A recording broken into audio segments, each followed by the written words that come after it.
اللہ تعالیٰ نے رسول اللہ صلی اللہ علیہ وسلم کو بہت زیادہ طاقت اور قوت بخشی تھی۔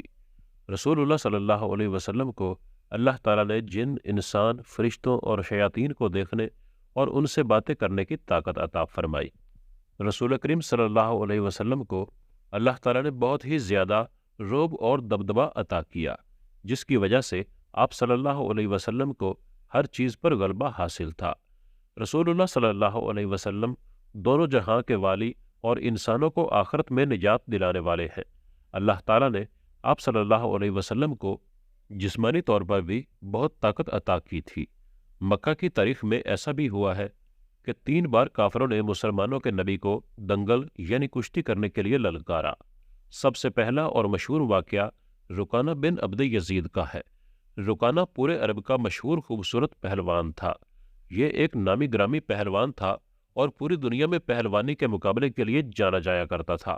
مکہ میں رکانہ مشہور تھا کہ پورے مکہ میں کوئی ایسا شخص نہیں ہے کہ جسے رکانہ پہلی ہی بار میں ایک ہی داؤ میں نہ پٹخ دے، اور جب رکانہ کسی کو پٹخ دیتا تو وہ دوبارہ اٹھنے کے قابل نہ رہتا۔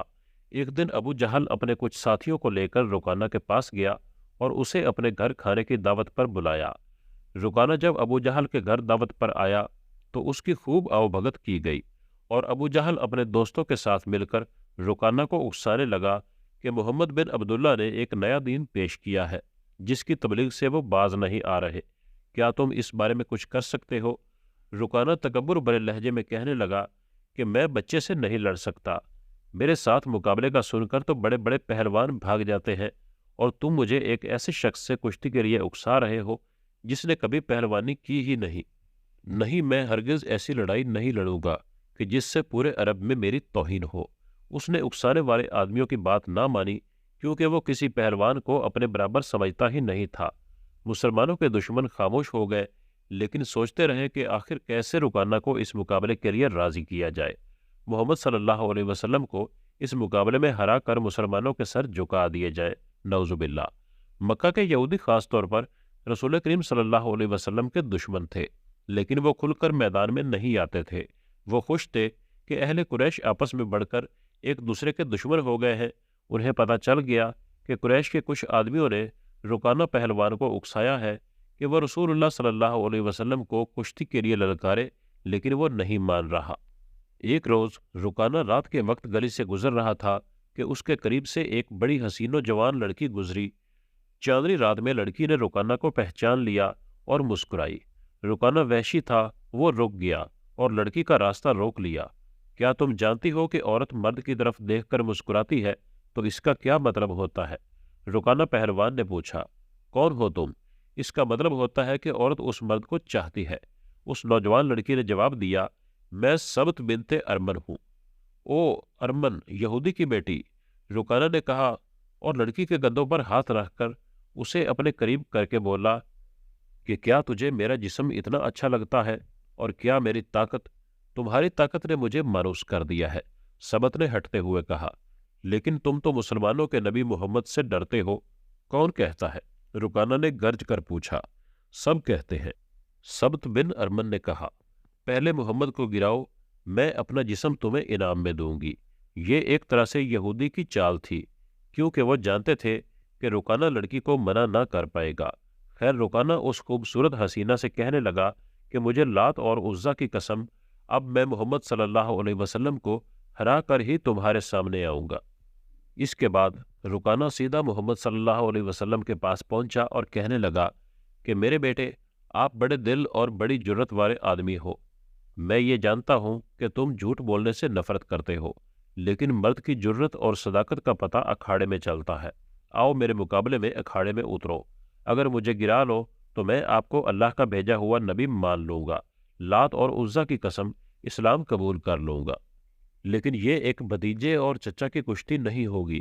رسول خدا محبوب رب کائنات صلی اللہ علیہ وسلم نے رکانہ کی للکار کے جواب میں کہا کہ ایک بت پرست اور سچے دین کے پیغمبر کی لڑائی ہوگی، تو ہار گیا تو اپنا وعدہ بھول نہ جانا۔ مکہ میں یہ خبر صحرا کی آندھی کی طرف پھیل گئی کہ رکانہ پہلوان اور حضرت محمد صلی اللہ علیہ وسلم کی کشتی ہوگی، اور جو ہار جائے گا وہ جیتنے والے کا مذہب قبول کر لے گا۔ قریش کا بچہ مرد و زن اور یہودی ہجوم کر کے آ گئے۔ اکھاڑا سج گیا۔ ناظرین گرامی، مسلمانوں کی تعداد اس وقت کم تھی، اس لیے وہ تلواروں اور برچھیوں سے مسلح ہو کر اکھاڑے میں پہنچ گئے کہ کہیں اگر کفار نے کوئی سازش کی یا مقابلے میں رکاوٹ ڈالی تو نبی مکرم صلی اللہ علیہ وسلم کے ساتھ شانہ بشانہ کھڑے ہو جائیں گے۔ عرب کا سب سے طاقتور اور وحشی پہلوان رکانہ بن عبد یزید رسول کریم کے مقابلے میں اترا۔ اس نے حضور اکرم صلی اللہ علیہ وسلم پر تنزیہ نظر ڈالی اور آپ پر تھپکی کسی۔ آپ مکمل خاموشی اور اطمینان سے رکانہ کی آنکھوں میں آنکھیں ڈال کر دیکھتے رہے کہ وہ بے خبری میں کوئی داؤ نہ کھیل جائے۔ رکانہ آپ کے ارد گرد یوں گھوما اور اپنا داؤ کھیلنے کے لیے تیار ہوا۔ کفار مکہ اللہ کے رسول صلی اللہ علیہ وسلم اور مسلمانوں پر آوازیں کس رہے ہیں اور مذاق اڑا رہے ہیں، جبکہ مسلمان خاموش تھے۔ وہ دل ہی دل میں اللہ کو یاد کر رہے تھے۔ انہوں نے اپنی تلواروں کے دستوں پر ہاتھ رکھے ہوئے تھے۔ پھر نہ جانے کیا ہوا کہ رسول اکرم نے کیا داؤ کھیلا۔ ابن الاسیر کہتے ہیں کہ آپ نے رکانہ کو اٹھا کر زمین پر پٹک دیا۔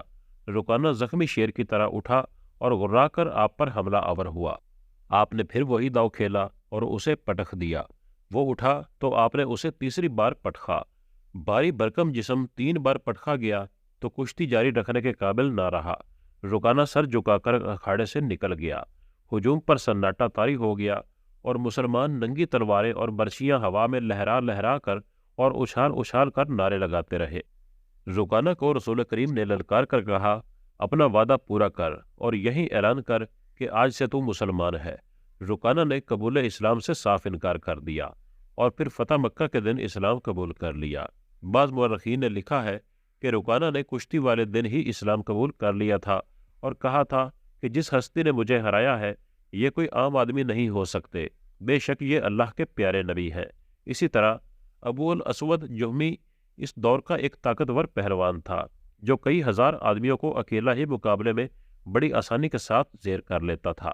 اس نے رسول اللہ صلی اللہ علیہ وسلم کو چیلنج کیا کہ اگر آپ صلی اللہ علیہ وسلم مجھے کشتی کے مقابلے میں ہرا دیں گے تو میں اپنا مذہب چھوڑ کر مسلمان ہو جاؤں گا۔ رسول اللہ صلی اللہ علیہ وسلم نے اس پہلوان کے ساتھ کشتی کرنے کا فیصلہ کیا۔ دونوں میں جب کشتی ہوئی تو رسول اللہ صلی اللہ علیہ وسلم نے پہلے حملے میں ہی اس کو زمین پر دے مارا۔ وہ پہلوان آپ صلی اللہ علیہ وسلم کی طاقت دیکھ کر دنگ رہ گیا۔ اس نے وہیں پر کلمہ پڑھا اور مسلمان ہو گیا۔ اسی طرح رکانہ پہلوان کا بیٹا یزید بھی ایک مانا جانا پہلوان تھا۔ وہ بہت ہی طاقتور تھا۔ ایک دفعہ وہ 300 بکریاں لے کر رسول اللہ صلی اللہ علیہ وسلم کے پاس آیا۔ اس نے رسول اللہ صلی اللہ علیہ وسلم کو چیلنج کیا، یا رسول اللہ صلی اللہ علیہ وسلم مجھ سے کشتی کرو۔ آقا دو جہاں حضرت محمد صلی اللہ علیہ وسلم نے اس کی بات سن کر مسکراتے ہوئے فرمایا کہ اگر میں نے تجھ کو ہرا دیا تو تم مجھے اتنی بکریاں انعام میں دو گے؟ اس پہلوان نے کہا کہ اگر آپ صلی اللہ علیہ وسلم مجھے ہرا دیں گے تو میں آپ صلی اللہ علیہ وسلم کو 100 بکریاں بطور انعام میں دوں گا۔ رسول اللہ صلی اللہ علیہ وسلم نے فوراً اس کو زمین پر گرا دیا۔ وہ آپ صلی اللہ علیہ وسلم کی طاقت سے بہت ہی متاثر ہوا۔ اس نے وعدے کے مطابق 100 بکریاں آپ کے حوالے کر دی۔ اسی طرح اس پہلوان نے آپ سے 3 کشتیاں لڑی تو تینوں ہی بار کشتیاں ہار کر 300 بکریاں رسول کریم صلی اللہ علیہ وسلم کو بطور انعام دے دی۔